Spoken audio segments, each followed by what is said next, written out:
Here we discuss the another point, the most probable distribution.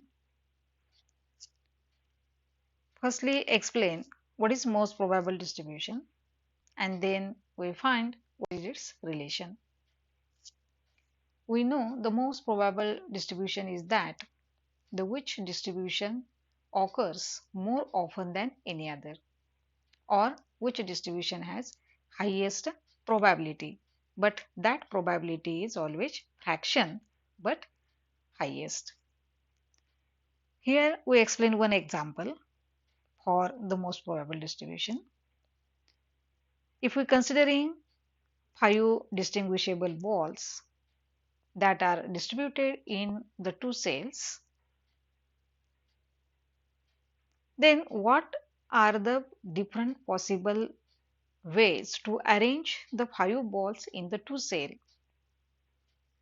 For that, we find the number of macrostates and their corresponding microstates.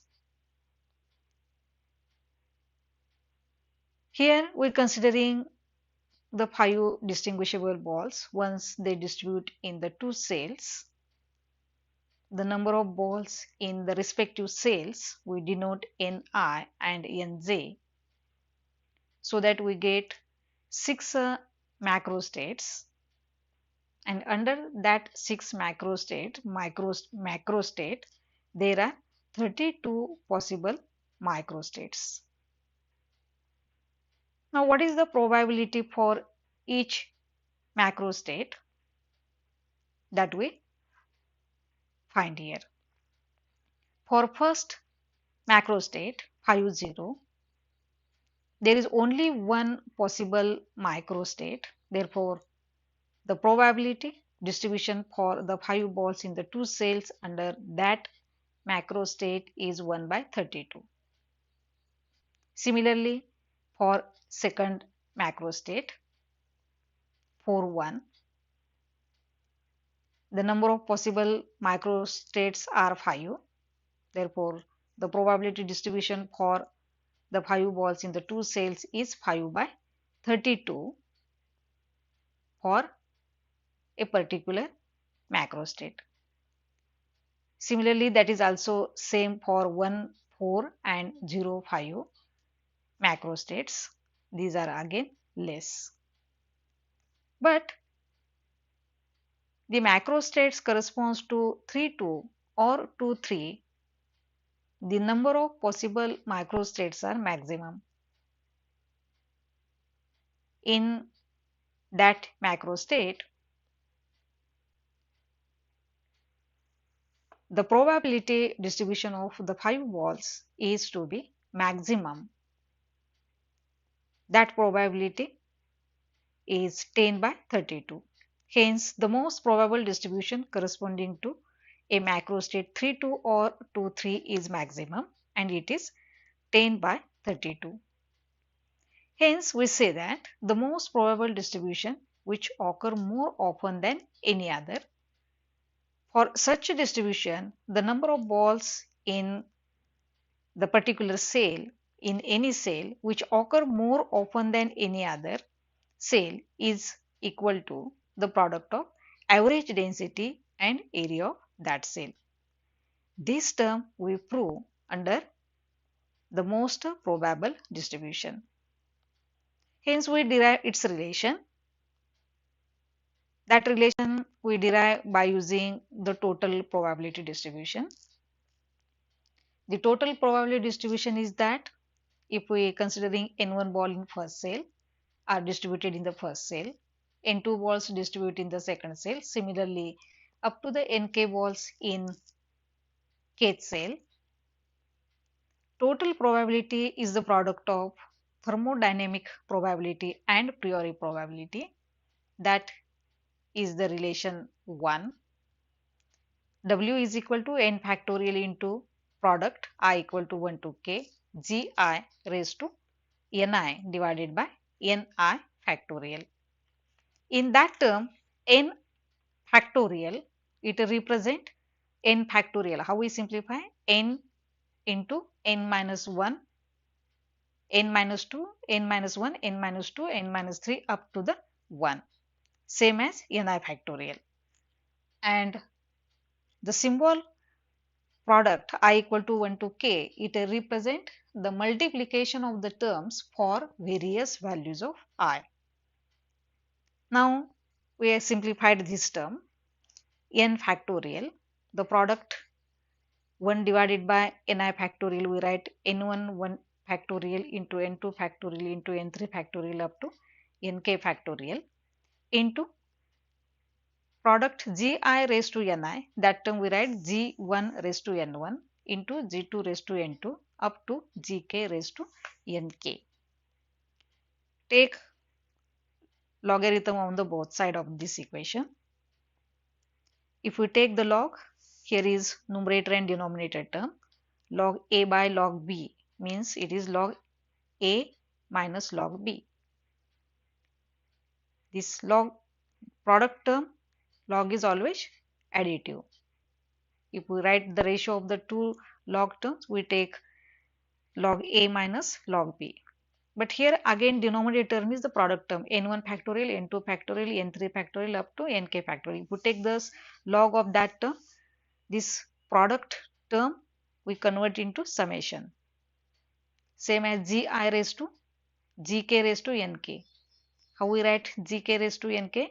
That is log term nk gk. If we write the total product term in terms of summation, that we write after simplification of taking the log on both sides, that term is log w is equal to log n factorial minus this denominator term we write minus multiplicative in converting summation I equal to 1 to k log n I factorial.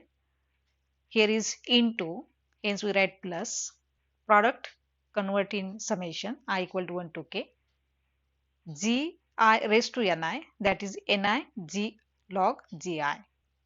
This is the equation number 2.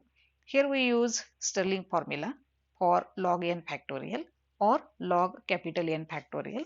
Formula is same. That formula gives log n factorial equal to n log n minus n. This is the equation number 3. Now how we get that formula? That we explain here. Actually we cannot include under that derivation. We write directly. Here n factorial is equal to n into n minus 1 into n minus 2 up to 4, 3, 2, 1 means n factorial. Same as if we write the 10 factorial, then how you write 10 factorial? 10 into 9 into 8 into 7 up to the 1, same as n factorial. Now if we take the log on both sides, log becomes log n factorial equal to log 1. We start from log 1 plus log 2 plus log 3 up to the plus and so on up to log n. But log n is 0. Log n is 0. Therefore, remaining terms we write log 2 plus log 3 plus and so on up to plus log n. Instead of this addition series, we write in terms of summation. Summation we start from x equal to 2 to n log x, or for higher values of n, that summation we write in terms of the integration. Log n factorial is equal to summation integration 1 to n log x dx. That is the relation for higher values of n. We solve that integration by using the integration by parts and we get the result n log n minus n plus 1. Again n plus 1, n is higher, therefore n plus 1 we write as approximately equal to n. Hence the simplified term is log n factorial equal to n log n minus n, and that is the Stirling formula. This formula we use for expansion of the equation number 2. Hence equation 2 we write, equation 2 becomes log w is equal to log capital N factorial. That term we expand n log n minus n minus summation log n I factorial. We write the summation as it is and expand using the Stirling formula.